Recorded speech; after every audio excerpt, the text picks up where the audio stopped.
Hello and welcome to the CUFI UK podcast for Zion's sake. My name is Alastair, this is Alex. Hello. And in today's podcast, we discuss the election of President Donald Trump and what his victory means for America's relationship with Israel. That's right, we're also going to be answering some of your questions, and we had a particularly challenging one this week, which was, should we as Christians ever criticise Israel? That's right, we answered that question.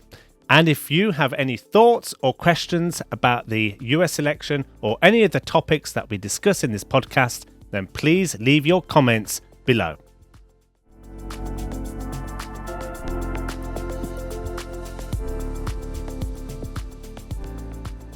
So Alex, after a long night of election results coming in from America, we woke up this morning to discover the news that former President Donald Trump will in fact be the next president of the United States of America. Yeah.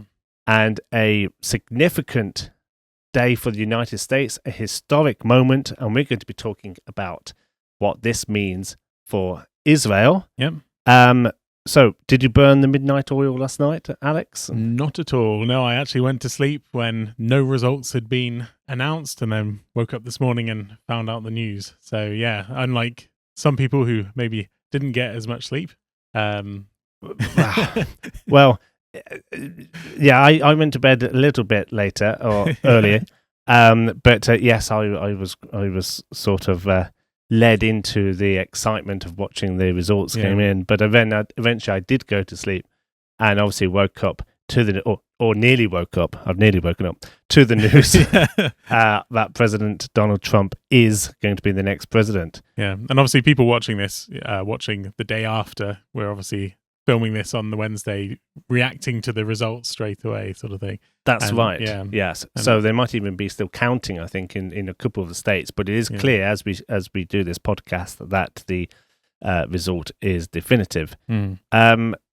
So we're praying for America. We understand how important America is in many ways, but actually in the context of standing and supporting Israel. Yeah.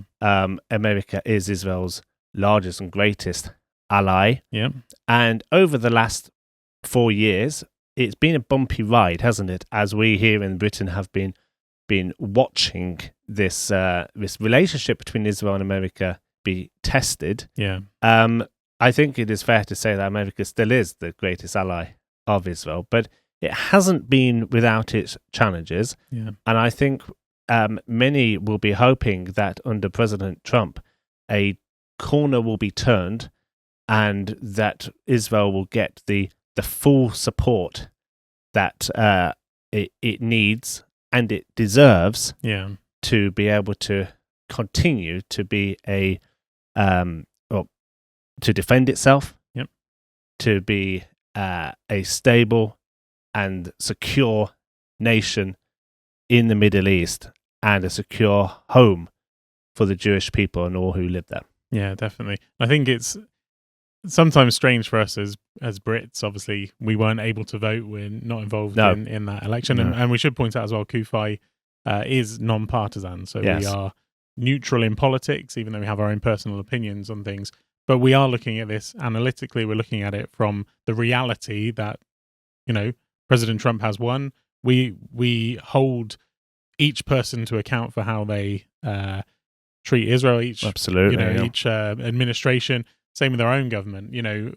Regardless of who's in power, we're going to be praying for them. We're going to be supporting them. But at the same time, we're going to be urging them to be better for Israel. Absolutely. And I think if we look at, like you said, the last 4 years, I'd still say actually, going back to the British factor, we want Britain to be Israel's best friend, but we have to admit that the Americans are better at being friends to Israel than we are at this time. And I think even with the bumpy ride of the Biden administration, it's still more supportive than the UK has been, even at its strongest, I would say. Oh, yes.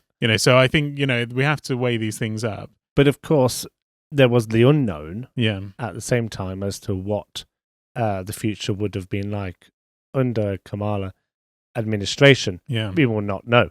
we have to now look into the future, and we have to make sure that we are, and of course we're in Britain, but in terms of looking at America, that Christians in America are continuing to tap on the door of the White House and of Capitol Hill to be able to ensure that America gives its full support to Israel in many ways, both in terms of its defense and other forms of bilateral relations as well. Exactly. And just being a good friend and not holding back from really doing what they should be doing as a close ally. Also for America's security. And, 100%. And that's where we come into it as well, because actually if the relationship between America and Israel is strong, Britain also is a benefactor of that security relationship. Yeah, definitely. And so the UK and Israel and America have very good intel sharing. They have very good trade relationships. They're very close allies, and as well with the European Union as well. So it benefits all of us when all of us are singing in harmony, sort of thing. If we're all on the same page, and I think what we have seen, like if we look back at the past, we obviously know how the Biden administration has been. We know how the Trump administration was in their first term. We know how Obama was before that. So we can look back and see how the relationship was under different people and which was better, which was worse. And I think it's quite easy to see that under the Trump administration between when he was elected in 2016 up until 2020, there were certain things that President Trump did which were very, very pro-Israel, which we were fully behind. And we can name some of those things. Yeah, definitely. So, of course, the Abraham Accords, very significant, have held to this day.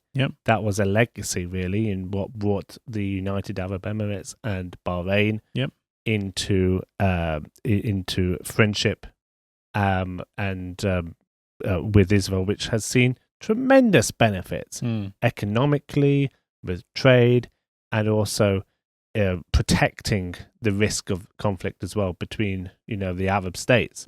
So actually that has had a knock-on effect. It's also softened some of the relationships with some of the other Arab states which were not part of that Abraham Accords. There have been some opportunities perhaps with Saudi Arabia as well, which have been generated from that. So that was a massive part of Trump's legacy in his first premiership. Yeah, definitely. Yeah, and I think, to be fair to Biden, I think he has tried to carry that on, but he just, hasn't been able to. And I don't think he had the sort of ability that the Trump administration put a lot of effort into that. They worked with Israel, they worked with their partners to do that. And I think even looking at some of the knock-on effects of that, we were talking last week about Al Jazeera being outlawed or banned in Israel. Well, some of the Abraham Accords nations and also Saudi Arabia have also banned Al Jazeera for its support for terrorism and things, and that would never have still happened here in the UK. Yeah, I know, that's crazy. That's why, hello. Yeah, and I know that's a side note which probably shouldn't go down, but that's the sort of thing where you see these positive effects happening in the region, where countries that maybe would have been anti-Israel or not supporting terror necessarily, but would have been allowing it a bit more, they've actually followed the line that Israel's followed, or even they banned Al Jazeera before Israel did. Israel followed their line, sort of thing. So Abraham Accords. We also had Golan Heights recognized. The big one. The city of Jerusalem, capital of Israel, recognized by the United States, and embassy opened there. Exactly. Which is a massive one. I mean, President Trump was the first the first nation to recognize Jerusalem as Israel's capital, which is the right biblical, godly thing to do. And also it's just the right thing to do as a human being. And that's something we fully support. And doesn't matter whether Trump won or lost this election, actually, his action doing that already cemented him, in my opinion, it cemented him in the history books as being one of the most pro-Israel actions of any president in history. And so obviously that is something we support. And by the way, just a side note, we do have a petition actually on change.org. It's got over 50,000 people who have signed that petition, where we're urging the UK government to move the embassy to Jerusalem from Tel Aviv. We know that is like the chance of that happening is very slim. Let's put it that way. But we're still going to be going to be pushing for it, because that is what we want to see. We want to see the UK following America in honouring the Jewish people and recognising Israel's capital as Jerusalem, the undivided capital, we should note as well, because absolutely, the world's trying to divide it, including our own country. Yes, and that is something we are totally against. Yes, but President Trump, changed things for America, recognised it, and actually Biden hasn't undone that. I don't think he's been able to. The US still recognises Jerusalem as Israel's capital, and so. No, I was just going to say. So that was the last. That was 2016 to 2020. Yep. But now going forward, the world is a but different place than it was in 2020. Yep. Here we are in 2024. We've of course got Iran and their proxies that have ganged up on Israel. We had the massacre on October the 7th, which has led to the conflict between Israel and Hamas. Yep. We've got Hezbollah, of course.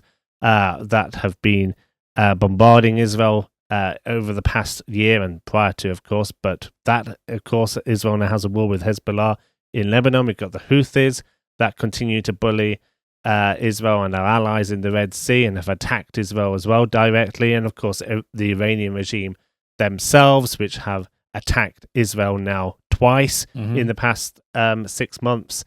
And Iran needs to be stopped. Yeah. And that is going to be one of the priorities, Iran and their proxies and Israel's defense in this new era when Trump comes to office in January. Yeah, exactly. And I think, the Iran situation, that's another of his highlights, was actually him, ripping up the Iran deal. Yes. Obviously, the whole world, a lot of the media and stuff were saying it was idiotic. They were up in arms. Up in arms, all the rest of it. Well, actually, look at the difference. Yes, I mean, there was no war. Yeah, exactly. There's no war. Iran was basically being hamstrung by its economy because of the sanctions that the Trump administration put on them. The Biden administration removed some of those sanctions, were more lenient with Iran, and then suddenly Iran is doing whatever it wants, and it's got the money to do so, because the sanctions which were stopping it from selling oil to China and would put levies onto China and things like that have been taken away by the Biden administration and have allowed Iran to recover its economy, which was failing. The Iranian economy was failing under the Trump administration's policies. Yes. And so I think if we look at like the continuation factor, we are hoping that the prior Trump administration and what they achieved will be continued this time round. Yes. And I think if we look at the Biden administration, I think Harris, is fair to say, would have been a continuation of the Biden administration. And I think it's fair to say that there are decisions which the Biden administration made with Kamala Harris as the VP, and apparently, according to the election rhetoric, everything Biden did, Harris supported. That kind of was being said during the election. There was the Afghanistan pullout, which obviously allowed the Taliban to have one of the largest militaries in the world, if not, in the region, if not the world. It caused instability within the Middle East. There was obviously the Russia-Ukraine war, which happened under the Biden administration. Obviously, that's not Biden's fault or anything necessarily. Trump obviously claims that would never have happened under him, and maybe it wouldn't have, because maybe he would have been a bit tougher on it. Who knows? Obviously, the Iranian situation where they've been allowed to develop their arms, recover their economy, and then now attack Israel. There's a lot of things actually which have happened in the Middle East, which you would think, like if continuation is the thing, it could have continued under Kamala Harris, but hopefully with Trump coming back in, hopefully there'll be a continuation of his policies from the past, which will actually settle things down a bit. Certainly, I think what you're saying does sort of suggest that strength towards Israel's enemies and America's enemies, and our enemies here in Britain, strength has been the deterrent, not weakness. And so if that can be applied now, before it gets any worse, then perhaps we will see some respite from this onslaught of terror that Iran has been perpetrating. But it really does need strength, direct strength at Iran, because Iran is behind Hezbollah, it's behind Hamas, it's behind the Houthis, it's behind, it's the largest sponsor of terrorism in the world. And so the Iranian regime, as well as being, an oppressor of the Iranian people, let's not forget the fact that many people in Iran do not support the regime. But anyway, from an international security perspective, yes, let's hope that Trump does keep his word in support for Israel, but is strong against Israel's enemies, because I think Israel has recognized that has been Trump's contribution in the past. It's interesting that Benjamin Netanyahu was one of the first world leaders to congratulate President Trump this morning. He has said, "Congratulations on history's greatest comeback. Your historic return to the White House offers a new beginning for America and a powerful recommitment to the great alliance between Israel and America. This is a huge victory. In true friendship, yours, Benjamin and Sarah Netanyahu." Also this morning, I saw that in Israel, there were very, large, huge sponsor boards, billboards, which were being unveiled in Israel, congratulating President Trump. And I mean, at the side of tower blocks, which were being very, very hurriedly pasted onto the side of buildings. And so it's interesting to see that has been a response. Obviously, there's lots of different opinions, political opinions, not just in Israel and America, but throughout the world in terms of this results. But it's interesting to see that reaction. And then also to note that this morning, almost at the moment President Trump's victory became apparent across the news channels, that Hezbollah launched a rocket attack towards central Israel. Thankfully, there were no injuries caused, but it was quite a significant launch. Hezbollah, of course, have continued to do this repeatedly. But it just seemed, for me, it seemed not without coincidence that this rocket attack, not just a single rocket attack, it was a barrage, happened at the moment that was announced, because I think Israel's enemies will be quaking in their boots. And it will be very interesting to see what happens between now and January. And I think we need to be cautious, or take caution in terms of what might happen. Yeah, definitely. Because it is a window that Israel's enemies might have to take advantage before number 47 comes into the Oval Office. Yeah, exactly. I think you are right, because as well, if we look at the Iran situation, obviously they are controlling Hezbollah, they're controlling the Houthis, they're controlling the attacks that are happening against Israel there. But ultimately, Iran itself has vowed that it will respond to the previous attack that Israel made. And I'm not sure how much we've spoken about that in the podcast, actually, but just so people are aware, Iran directly attacked Israel. Israel then responded directly to Iran. And they've had this go back and forth 2 times already. And this is now a threat of the 3rd time happening. Well, the last attack Israel did, Iran tried to play it down, say it was not that significant. From what we understand, it was actually a very significant attack with the S-300 sort of air defense systems that Russia provided to Iran being taken out. And basically, one of the Israeli officials said it's sort of left Tehran naked in terms of its air defenses, where, and this is sort of significant attack. You just reminded me, we'll go back to that, please do, but I just reminded that this week Russia and Iran have signed a new agreement in the provision and bilateral supply of arms. I just thought I'd mention that before I forget it. Yeah, that's a good point, actually, because one of the things, the S-300s supplied by Russia, there was speculation that Israel had taken out some of the S-400 air defense systems. And just so people are aware, the S-300 is like the inferior air defense system. If they took out the S-400s, I think that would be a massive deal, because that is Russia's premier air defense system, which they tout as being the thing which will stop the F-35 fighters. The F-35s, if people don't know, they are used by Israel, but they were actually developed by NATO, used by America, and so forth. So Israel's effectively testing NATO weaponry against Russian weaponry, actually. And the same thing actually happens in Ukraine. Iran provided drones to Russia, which Russia was then testing against Ukraine. So there's different sort of angles here you can look at it.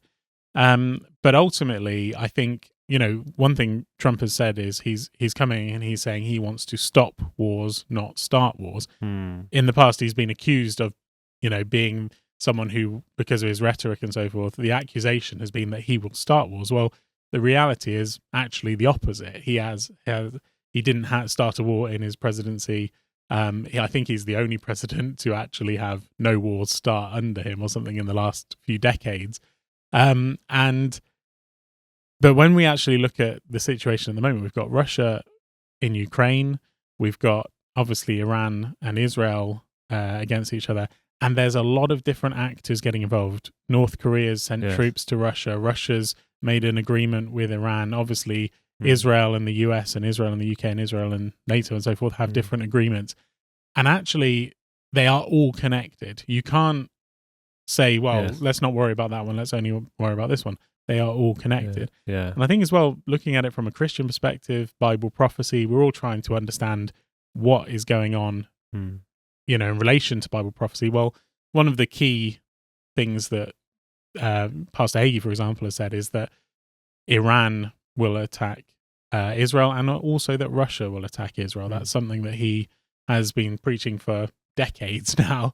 And actually, what we're seeing is an unholy alliance that's taking place between... Well, the players are in play, aren't they? Yeah, exactly. And so we can't negate, either any one of them, really. We can't pretend that that's it. Yeah. Everything's sorted out. Yeah. No, we need to pray, because we know that the world is a different place than it was 4 years ago. Yeah. And President Trump is going to need a ton of wisdom. Yeah. And the best wisdom is from God. Definitely. So we need to pray for him, and whether you voted for him or not, and of course, perhaps many people watching from the UK would not have voted for him, but we should pray that he will seek God's wisdom and that God will guide him, because we know that the battle waged against Israel is not simply a physical one. We know that there are principalities and powers that want to destroy Israel, and do not want the will of God to come to fruition. But God will have the victory, and so that's why we can put our trust wholly and completely in the God of Israel, the one true God. And our prayer is that President Trump will do likewise, and his administration. Yeah, definitely. Yeah, and I just want to point out something else you said. There's two things you said. You said, first of all, that Israel's enemies understand strength. And I think that is something that is true. A lot of the time, Israel is criticized for being strong against its enemies. Well, in the Middle East, they're in a neighborhood. They understand it well. They've lived there for, a long time, and they know what they're dealing with. They have to deal with strength. And that's actually one thing President Trump said. He said, we want a strong military, but that we won't have to use that military. But if we do, there's no one that can stand against us, that kind of thing. And I think, so that's the one hand. I think, Iran literally, and a lot of the terror groups that are run by Iran, they only respond to strength. If you are weak to them, they will overrun you. And I think that's a fallacy or a mistake that the Western governments at large have made. They've been weak against Iran, and they've suffered the consequences. But the other thing as well you were talking about was the the pro-Trump support within Israel. And actually, I think Israel is probably the most pro-Trump country in the world. I think some of the statistics in terms of apart from America this morning. Well, I just threw that in there. No, but carry on. I even think they're probably more pro-Trump than America is, because obviously the election results show that it's like 52% to Trump. That sort of thing. In the UK, I think we're at like 20%, 20 to 25%. I read the report is that 18%. 18%. People in Britain support Trump. Yeah, exactly. So obviously I think that is probably.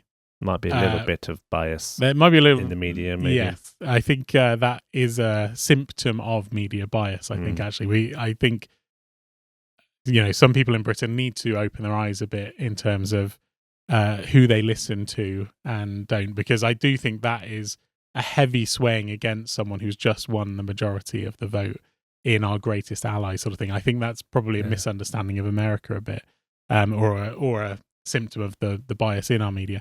Whereas in Israel, for example, Israelis support Trump, according to the latest poll, 4-1, which I think is why. And bearing in mind, Israeli politics is probably the most diverse and fragmented in the world, sort of thing. They have a representative government, which means they have lots of different parties involved, lots of coalitions to form the government and so forth. And I think actually, if they are from left to right showing support for Trump, I think it shows actually how positive the Trump effect was, sort of thing, to Israel in the previous, Trump administration. So hopefully that will be the case in the next Trump administration as well. Yeah, that's right. Well, we'll continue to hold America in our prayers. Shall we now move on to the UK? Yep. Because this week it was announced that Britain has a new opposition leader. Yep. The new Conservative leader is Kemi Badenoch, and we're pleased to say that she's pro-Israel. Yeah. She has a record of being pro-Israel, and of course that will be. I think it's good to have, whatever your politics are, it's good to have an opposition party that is. A leader that is going to be pro-Israel to hold the government to account. Yeah, right? That's true, yeah. And interestingly, she's actually appointed Priti Patel as the shadow foreign secretary, which, like, everyone can remember when Priti Patel had to resign or was forced out of position when she was foreign secretary. It was because she was alleged to have had someone declared meetings in Israel, which the anti-Israel brigade absolutely jumped on in order to drag her down. She didn't really do anything except for probably breaking some protocol, allegedly. She didn't actually do anything illegal or wrong. So she was billed as this very pro-Israel, having these meetings with Israel, inside Israel, with Israeli government ministers. Yeah, at the time I remember the conspiracy theories and things. Yeah. So she was then billed as this very pro-Israel member of the cabinet. Yeah. And so it's interesting that Kemi Badenoch has appointed her as shadow foreign secretary. I think is a bit of a statement, if I'm honest, in that sense, or could be interpreted as a statement. And so, yes, we're not going to talk too much about this, but just to acknowledge the fact that that the Conservatives has chosen someone that has a pro-Israel record, and has already today, actually, so on a separate issue, going back to regarding President Trump, she's actually in PMQs called for the Prime Minister and the Foreign Secretary to apologise for comments they made regarding Trump back when they were in opposition. That's quite a bold move on her part. She's sort of drawing these parameters of where her sort of leadership is going to fall in between, and that is wanting to ensure that Britain has a close alliance without, any obstacles with America. And that will also have a knock-on effect in the relationship with Israel. Yeah, exactly. And I think the UK-Israel relationship is an important one, and also the UK-American relationship is important. And obviously, when Labour was in opposition, they said some quite outrageous things, really, about President Trump. And now they are in leadership. President Trump's come back in, so it is right that she's holding them to account for those things. But going back to the Israel side of things, it's I think actually with Kemi and also with Jenrick, Robert Jenrick, who was who came second. Yeah, he was also very pro-Israel as well. And for a long time, actually, he's been a pro-Israel voice in Parliament. I remember seeing he was the one. He was the member of Parliament that wore the T-shirt, which said Hamas is a terrorist organisation. The hoodie, when he was out jogging, just to remind people that was him. So exactly, and I think that was a double sort of whammy. I think first of all that was saying Hamas is terrorist, I stand with Israel, but it was also sort of a kickback against some of the government's mismanagement and mishandling of the anti-Israel protests. Definitely. And I think that is something we are very strong on. Under Labour, the police have been very lackluster, I guess, in terms of arresting people showing support for terrorism. And in fact, they've been arresting people who are declaring the truth, which is that Hamas is a terrorist organisation. So, so I think when it came to the Conservatives, actually, they were both pro-Israel candidates, and thankfully Kemi has actually put Jenrick in as Shadow Justice Minister. There you go. So ultimately, I think they are looking like they're a more pro-Israel sort of outfit at the moment, which is a positive thing. Let's hope so. Yeah. And for the sake of balance, we need all parties in Britain to be standing with Israel, right? Yeah, definitely. All parties need to be supporting with Israel. But as we know, that not all of the parties stand with Israel. Some are quite pleased to manifesto the fact that they are not standing with Israel. Then, of course, we've got this situation with the current government, which has not been as strong as what we would like it to be. So, as you said at the very start of this podcast, we treat all politicians and parties equally in the sense of holding them to account equally. We want all parties to be supporting Israel, right? So that in the next election we can go to bed at 9 p.m. not worrying what the future holds in terms of Britain's relationship with Israel. Yeah, exactly. And I think if all of the parties were pro-Israel, we wouldn't really have a job, would we? So, no, but that's what we want. We want to be out of a job. We want our nation to be standing with Israel. So that's one way of putting it. Yeah, but unfortunately, we've still got our jobs because there's a big job to do, a big task, and there's a lot of anti-Israel sentiment out there, a lot of anti-Israel attitudes in politics, which we need to challenge and we need to combat. So, and we'll keep doing that. So now we've come to the point of the podcast where we're going to read comments from our previous podcast. And may I just remind everyone watching and listening that if you have thoughts about what we have discussed in this podcast about the election of President Donald Trump and America's relationship with Israel, as well as Britain's relationship with Israel, or anything else, please do let us know your thoughts in the comments below, and we might even read some of them at the next podcast. Yes, thank you very much for those who left comments. I stand by Israel all the way in this, says Caroline. Thank you very much. We do really appreciate your encouragement, as well as Susan, who says, I'm right behind Israel in every way. God bless Israel. Of course, the last podcast was about UNRWA needing disbanding, in our opinion, and Al Jazeera needing to be taken off air in the UK.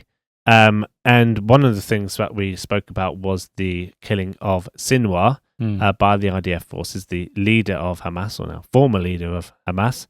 And about how many on social media were praising him and making him to be some sort of martyr. Well, Claire has said that she reported 2 comments on Facebook the other day. They said that they wanted to, quote, continue the work of Sinwar. She says, and this was on a site showing a video that demonstrated how Sinwar orchestrated the mass murders of Israelis on October the 7th. So very clearly this person agreed with the attack and wanted to continue this kind of behaviour. And they said that they want victory for Hamas and Hezbollah, quote, whatever it takes, and that there were many more willing to fight for them. I reported it under the category of, quote, sounds like terrorism. They said it didn't breach their standards and refused to take the comments down. And she said, I thought Facebook founders were American, and as the US designate these groups as terrorists, I don't see how it could be any clearer that these two people support terrorism. It is truly sickening. Well, Claire is absolutely 100% right. Yep. It is sickening, and it's unbelievable, isn't it? Yeah. How you can flag something up as being supporting terrorism, and it does not get removed, it does not get dealt with. Yeah, exactly. And yet you could maybe say something else, and you get black flagged on Facebook. Yeah. For something which is not supporting terrorism and is probably an expression of freedom of speech. Yeah, exactly. I think, as CUFI, we've probably experienced our fair share of discrimination on, from Facebook's policies and things like that, where we've. Well, you got banned for 2 days. I got banned, yeah. Well, I got banned for a whole month, actually, in the end. Yes, it was a whole month, wasn't it? So, and it was basically based on nothing I did wrong. No. And honest. It was, honest, yeah. and actually, what you posted on behalf of CUFI was a Shabbat Shalom image. Yeah, exactly. Saying, we're wishing the Jewish people a peaceful Shabbat. Yeah, it was a very innocent post. But it got flagged. It got flagged by an individual that we discovered is in Bangladesh, who, for some reason we don't know why, had some problem with our messaging. Yeah. And you got black flagged, and as a result, you were banned for 30 days off Facebook. Exactly. Yeah, and yet you can have open support for terrorism, which is illegal, not just in America, but in this country and in many countries around the world. And Facebook doesn't do anything about it. And it's one of those things as well where we as an organization were impacted by that because I wasn't able to put things on Facebook. No. We disputed it, actually had interactions with humans, and they still didn't unban us probably because that individual may have been someone who was anti-Israel or something, and they blocked us from that. And it is very hard actually with some of these social media companies to actually get through the process because they make it so hard to but it's worrying when there's a human making the decision. Yeah. I mean, it's one thing if you've got automation responses, which do frustrate me, but it's one thing an automated response not recognizing it, but if there's a human there making decisions, that's very, very worrying. Yeah, exactly. And bearing in mind, like we've had this discussion off camera before where we've invested a lot of time, money, resources, everything into this. Facebook for us is a product we use. In the past we have done Facebook advertising, paid for the service, and yet you can't even speak to an individual at Facebook. And we were comparing it to say, if you bought a product from a store and that product didn't work properly, you would be able to get a refund on it. You'd be able to, like, say for example, customer service. Yeah, customer service. There would be some human you can deal with that would help solve that problem, but there's just no accountability. And yet the product they're offering, it doesn't cost them any money. They're making lots of money from it, and they have no accountability to anyone for that product. And it's a very, social media is a very sort of grey area, I'd say. But going back to Claire's comment here, I think it's just a sign that we have to do more to put pressure on these organizations, because I am all for free speech. I love free speech. I think people should be allowed to say whatever they want. And I think that's why, with X being taken over by Elon Musk, there's a lot more free speech on there. Unfortunately, there's a lot more hate speech, but that sort of comes with the territory of allowing people to express themselves in whatever way you want. But that's interesting, though. It's not. Yes, you're right, because it advocating for terrorism is illegal. Yeah. So hate, how we might interpret hate speech, and I'm against hate speech. Yeah. But if you are supporting terrorism, then actually that is not as hate speech. It's a crime. It's crime. Yeah. And that's the thing where, going back to X, Elon Musk actually said in an interview recently, he said, well, we do not allow criminal activity on our website, but free speech is allowed. And obviously America's free speech laws are different to our free speech laws. But the problem we've got with Facebook is they will not stop crimes, which is for example, open support for Hamas terrorism is a crime in the UK, it's a crime in America, a crime in the European Union, a crime in a lot of countries. But the secondary thing is they also highly restrict the free speech that they don't like. Yes. And that is something, Google and YouTube have been accused of it recently in the last election cycle. We've experienced it ourselves where we've had videos that are doing well and then they suddenly get stopped because, something has happened where we know there's been interference from Facebook. We know we've posted the same message on 2 different occasions and it's gone well on one occasion and on another one not, because something's changed within the algorithms behind the scenes and things. So we know there is limiting of free speech on these platforms, and we just have to, unfortunately, do the best we can to raise awareness and sort of fight the system in a way. And I would encourage Claire to, what she did was the right thing. Yeah, definitely. And it's important that we don't just give up and say, well, if they didn't take it seriously this time, then there's no point doing it. Because I would still encourage, if you do see overt support or any form of support of terrorism, do flag it up, do report it to Facebook, because actually if more people did it, then perhaps I don't know if volume might get their attention more, but we should continue to do that and not just let it pass. Yeah, and I'd say the other thing is, if you see that person is in the UK, if you click on their profile and things, report it to the police. There's open support for terrorism on a public forum. It's illegal, So there are other measures you can take to get that handled. Try and avoid engaging directly. Yeah, exactly. And be careful, don't reveal what you're doing to them or anything. Don't tell them I've reported you. Yeah. But report them. Yeah. Yeah, absolutely. Thank you for that advice, Alex. And finally, a comment here, which says, "Hello, both." You and me. Yep. Just want to make it clear that I love the country and people of Israel and the God and Messiah of Israel, and I not only support them via CUFI but through other organizations. But I find relating to myself and listening to your debates that we never ever say a word that could be against Israel, especially over the last 12 months. And I'm wondering if this is being true to ourselves. After all, there's not one person, nation, in the world that is perfect. What's your comment? So I'm not sure the person's name from the username, but thank you very much for that question. Because it is a good question. Yeah, challenging as well, challenging question. And I would acknowledge that, yes, you're correct, that there is not a nation in the world that is perfect. Yeah. But in terms of whether or not we are being true to ourselves, in terms of ever saying a word against Israel, obviously we're going to share our own thoughts on this. But I really do think it depends on what your motive is for saying a bad word against Israel. Yeah. And what is behind the reason for choosing to say something that is negative against Israel. Yeah. I think criticism, when we say, Israel should not be avoided criticism, what do we actually mean by that? Because criticism, a spirit of criticism does not necessarily come from the Spirit of God. Yeah. Right? But can we come to a conclusion that Israel might be wrong at doing something? And I think no, Israel does make mistakes. Yeah. But even people who sometimes say that, I would say, well, what do you mean?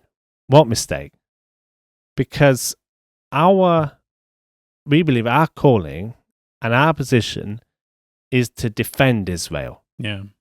It isn't to criticize Israel, because any country could be criticized for doing anything. Yeah. But to defend Israel, because there is such a strong movement against Israel, which is not even rational. Yeah. And I'd like to think that sometimes our discussions, we are rational. We do look at things hopefully in a balanced way. Yeah. But we never neglect our belief that Israel needs to be defended in a world that is vehemently against it. Yeah, that's the thing. The enemies of Israel, whether they are terrorist groups or pro-Palestinian, anti-Israel activists, that sort of thing, they hold Israel to a different standard than the rest of the world, right? They everything that Israel does, even if it's a single soldier who makes a mistake and accidentally kills someone, or purposefully, like, you know, as the comment says, Israel's not perfect. You know, it is 7 or 8 million people who have their own thoughts and feelings. But if one individual makes a mistake, to then say, well, Israel isn't perfect, you are then attributing the mistake of one person on an entire nation. Exactly. Imagine if we did that to Britain. I know. I mean, imagine if you know, anyone in Britain did anything that broke the law. Yeah. You say, oh, well, Britain has made some big mistakes. I know, but that's what they do, because their whole motive is to destroy Israel. And that's the kind of thing. It's like, if we literally were like, right, there's someone who's murdered someone down the road. Well, Britain, we should disband Britain and it should no longer exist or anything because it's not worthy of existing because one of its people did a bad thing. That's basically what happens with Israel. It's like Israel's right to exist is called into question over every single decision it makes. Yeah. You know, Israel has an election, it shouldn't exist. Israel accidentally kills someone, it shouldn't exist. A rogue officer does something, Israel shouldn't exist. It's sort of like there's not a rationality, as you said. It's irrational, the anti-Israel sort of arguments. And then on the flip side, you've got Christians or people who are pro-Israel trying to be rational. Yes. And actually what they're doing is, when you start to, this is sort of my view on it, if you try and defend Israel by being too neutral, what you're really doing is you've built a wall to defend Israel, and then you're just punching a brick out here, punch a brick out there, punch a brick, and you're allowing the enemy to put their gun through and shoot some bullets. It's like, and I'm not saying we're not actually so pro-Israel that we overlook the faults, actually, especially in our personal conversations. We debate things and talk about things, discuss it to try and work out views on it and so forth. We as an organization may not project that to everyone. Well, actually, because we are trying to be as wise as possible in defending Israel. And our conversations would only be like, well, do you think Israel should have done this or should they have done that? Yeah. And it's not necessarily Israel's wrong. It was well, it's weighing up the options. Just weighing it up. Yeah. And ultimately as well, I think when you look at the anti-Israel side as well, they are doing the same thing but with Hamas. Like, they're literally going, everything Hamas does is fine. You know, we're supporting Hamas even when they murder babies. Yes. And we'll overlook it and actually we'll blame Israel for it. You know, they're doing all that kind of thing. It's like, actually, what we're defending is a nation that's, for a large majority of it, is doing a good thing, right? It's like, the cause of Israel is a righteous cause. The people of Israel are good people. Yes. And then on the flip side, it's like the terrorists who are trying to destroy Israel. You've got the anti-Israel brigade literally whitewashing war crimes, whitewashing that sort of thing. They don't care about what the truth is. And I think one of the tendencies I sometimes see among some Christians is the deliberate attempt to try and find something to compensate for the fact that they might defend Israel, unequivocally, and yet accept that, Israel does make mistakes, but actually don't articulate what those mistakes are. Yeah. But they feel pushed to have to say that, to acknowledge it in order to try and present some neutrality. And we see that in so many spheres. So we see that in Archbishop Welby, we've not mentioned him yet in this podcast, who will condemn Hamas, but then have to find something about settlements in order to bring some balance. And it's actually a false. Yeah. There's false balance. You see the news media who will be interviewing someone, an Israeli, in Israel. And then they think, well, we better actually interview someone who's got a different opinion. Let's interview someone who supports Hamas to bring balance. And then you've got the media at the same time who are doing, wall-to-wall coverage of attacks in Lebanon by Israel targeting Hezbollah, and yet don't interview innocent Israelis who are in the north who've had to relocate and are in bomb shelters and that. Or the civilians who have been killed in Israel by Hezbollah. So this forced neutrality is a false sense of balance. Yeah, I agree. And I think and we must not think that we have to find some pick fault with Israel in order to justify our own defense of Israel. Yeah, exactly. Don't go looking at picking holes at Israel just to justify our own support. Yeah. We say, we quote the Bible when we say, for Zion's sake, I will not keep silent. Yeah. It's for Zion's sake. And we know that the enemies of Israel are trying to delegitimize Israel in every single way. Yeah, exactly. So, yes, we need to be balanced individuals in how we look at things, but actually we must not be shy at being very bold in our stand and our support. Yeah. And it just got me thinking about, truth, because we need to be pursuers of truth, right? And I do believe that when it comes to God, there's absolute truth. Yeah. There's absolute truth with God. And we need to know what the truth is. When it comes to, like in journalism, knowing what the truth is, I think there are three kind of like pillars of how we can understand what the truth is. Mm. The first pillar is facts. Okay, we understand what the truth is based on facts.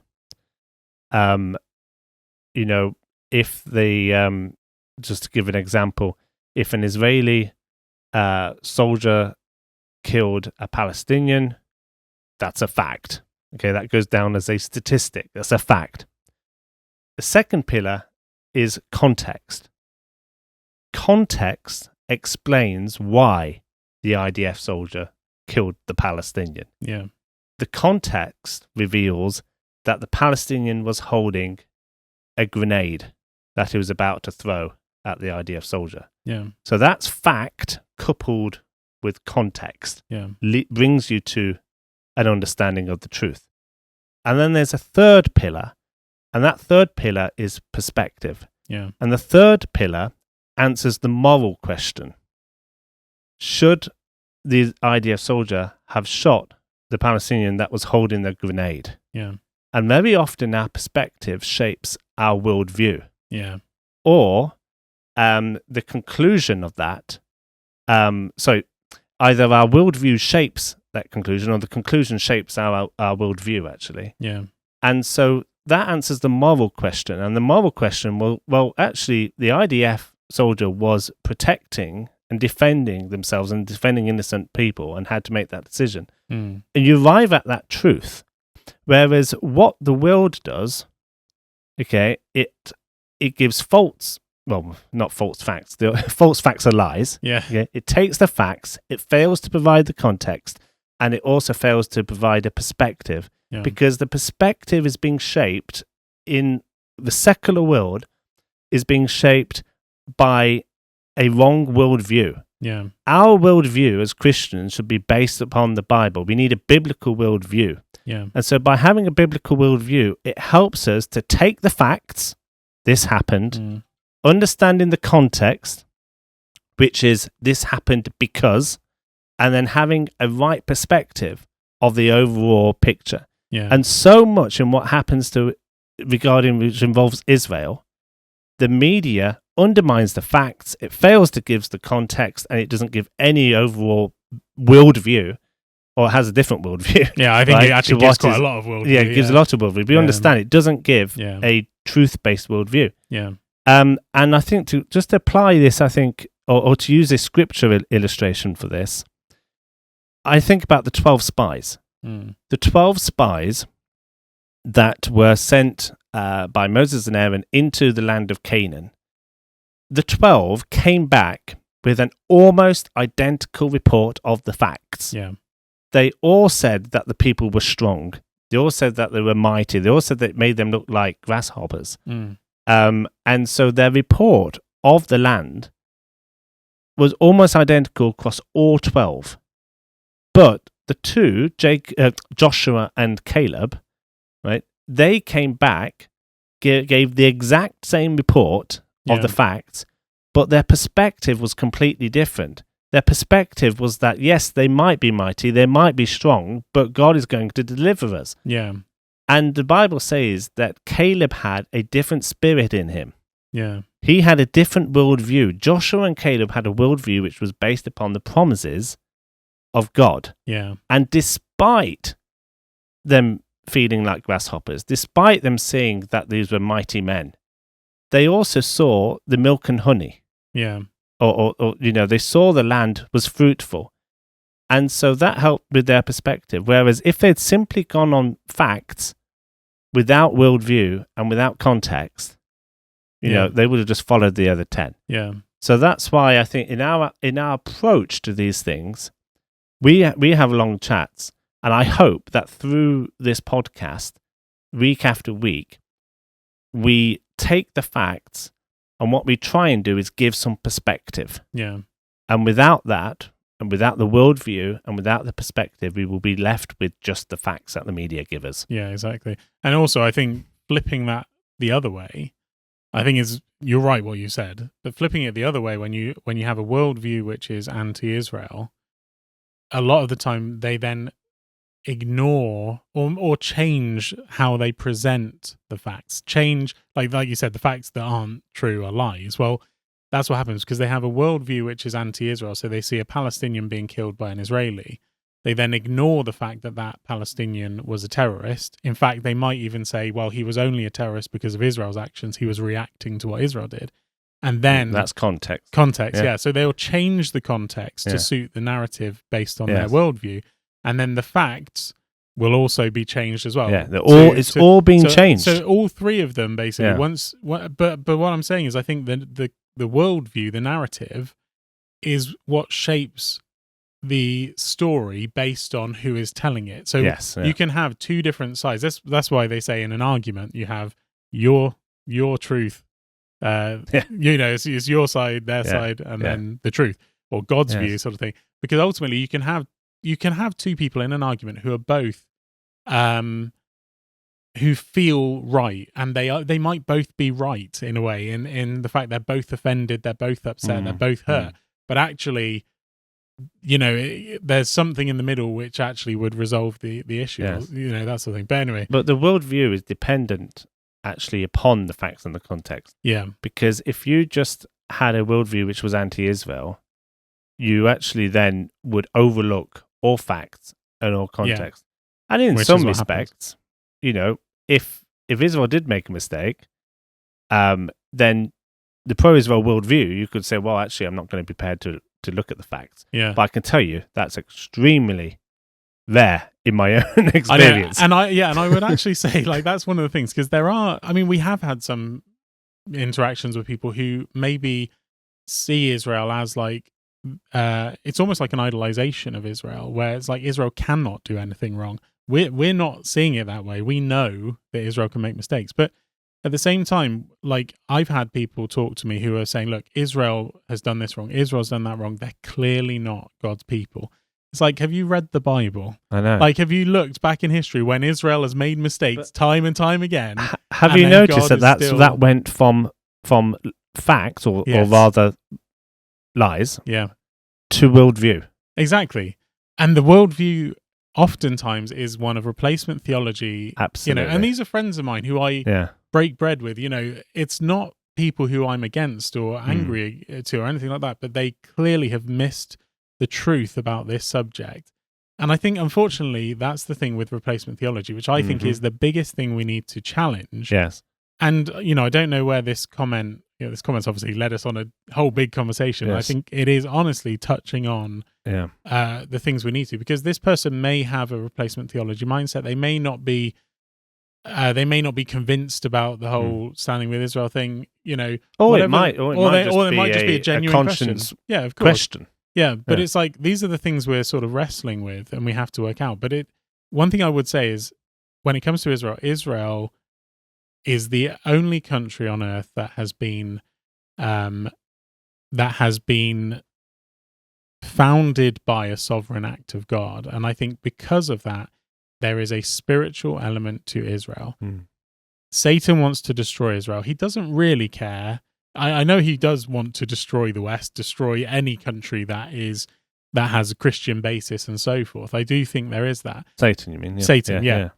But I think actually it doesn't really matter to him if America's called America still or the UK's called the UK still, as long as it doesn't serve God.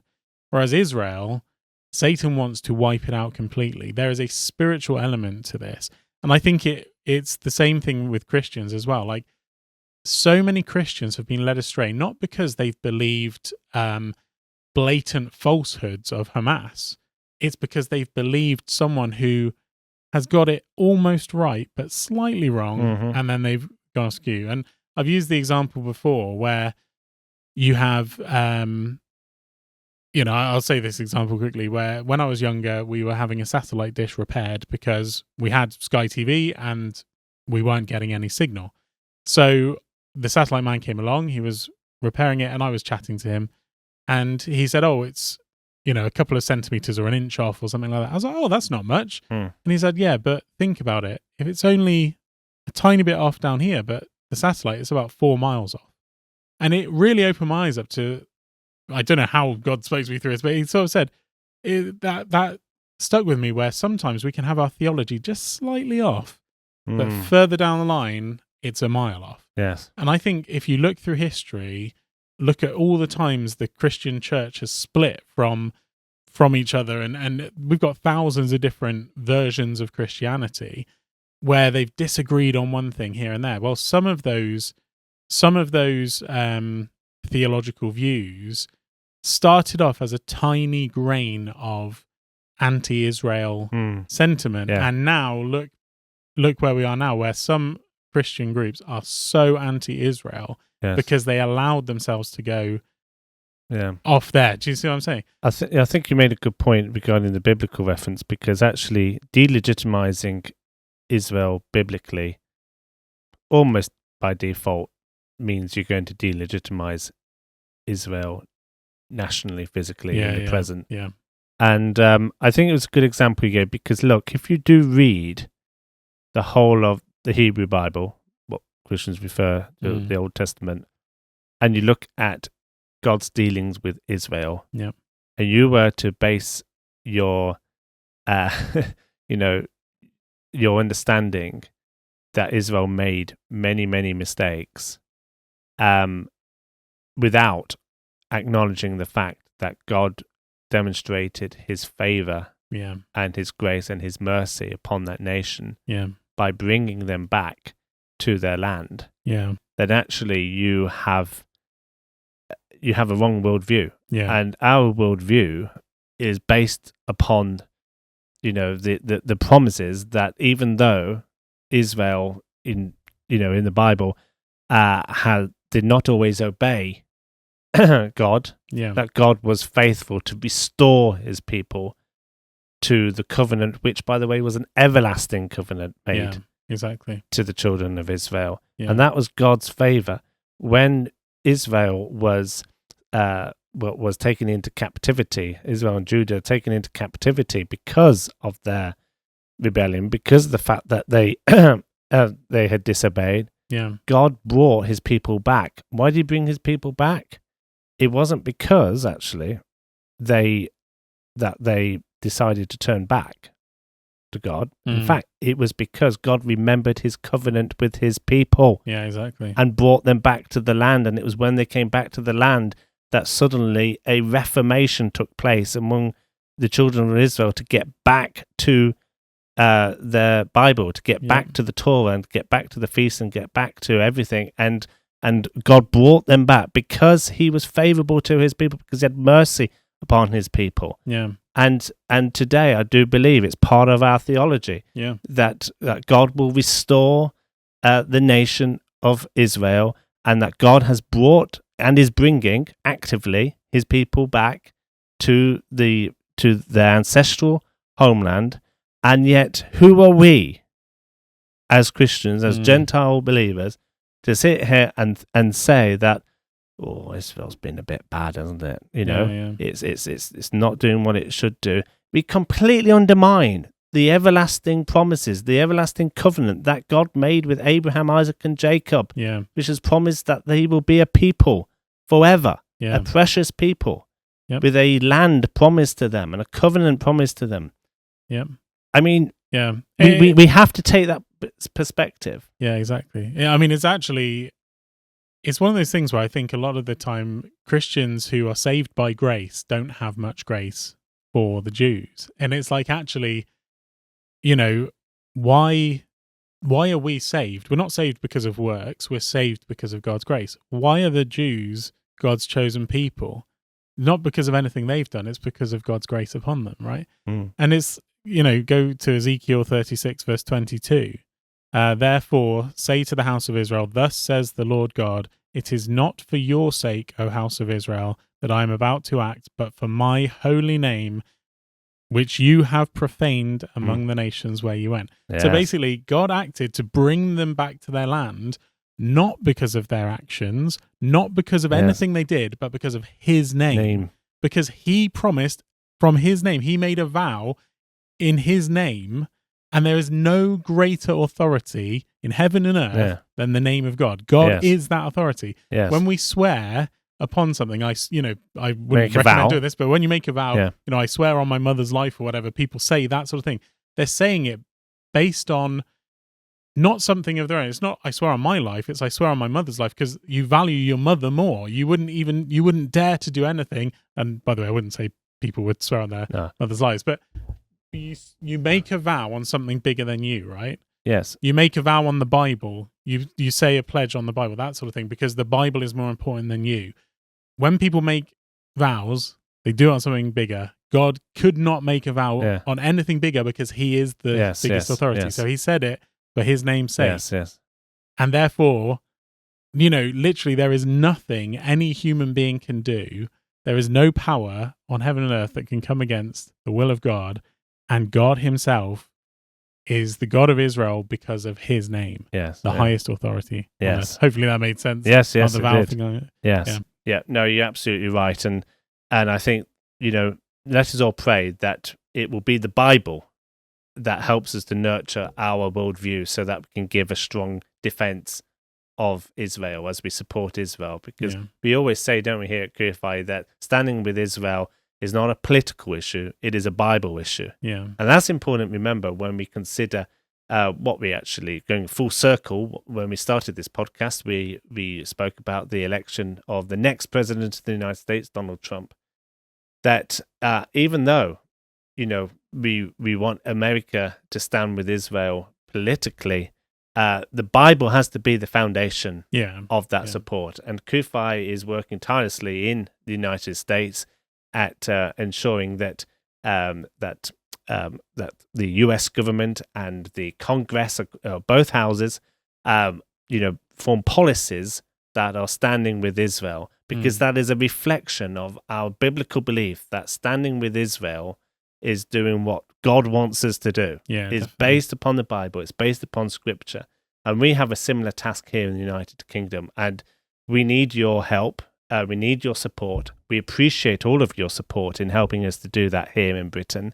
And so let's just close with reminding everyone of the opportunity to become a member of CUFI by going to www.cufi.org.uk/donate, where there's an opportunity to give towards the work through a one-off donation or by becoming a partner with CUFI through a regular donation. We recognize there's a lot of work to do. Yeah. Today is the dawn of a new era in the United States and America, and actually throughout the world, in many respects. But we know that this is only the beginning of what's going to be a very interesting road. But may God lead us, and may God help us to lift our voices in our nation so that our country, and so that Christians in our country can make a stand with Israel for Zion's sake. But that's all we have time for now. Alex needs to go make a phone call to congratulate the next president. But until then, until next time, may the Lord bless you and keep you. Bye-bye.